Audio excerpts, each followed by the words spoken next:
So the discussion unfolds as short bits of teaching with connecting questions that connect with the person and draw them into the engaging process. This applies not just to relationships in general, but it applies to people that are teachers.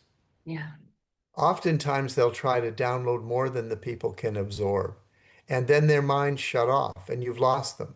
But if you take it in bite-sized chunks with questions that apply to that person's life or could apply to that person's life, they become vested in finding the answer. Yeah. I think you said many helpful things about how to engage an audience or a group of people. And if you could give a few tips for speakers that are just starting out or maybe seasoned speakers. That's really easy.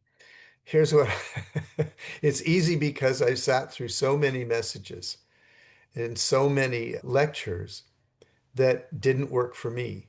And the reason they didn't work was simple. And it's the critique that I end up making most of the time.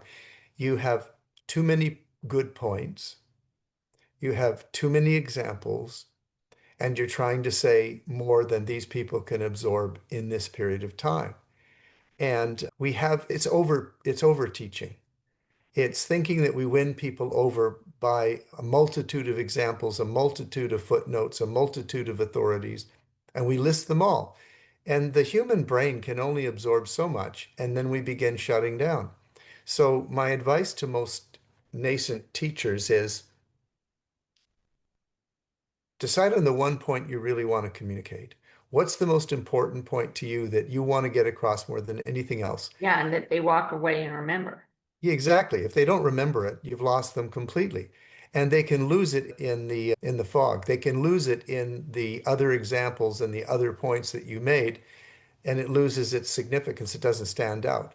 So decide early what's the one thing I want people to take away from this message and approach it from about maybe as many as three different perspectives, three different ways of arriving at this same point, but no more than that because you don't want to lose them in the examples.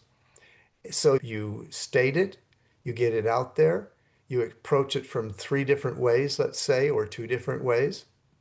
You have a couple of illustrations that are good illustrations that really make your point, and you ask them a question. You find a place in there where you provoke them to, what does this message have to do with my life?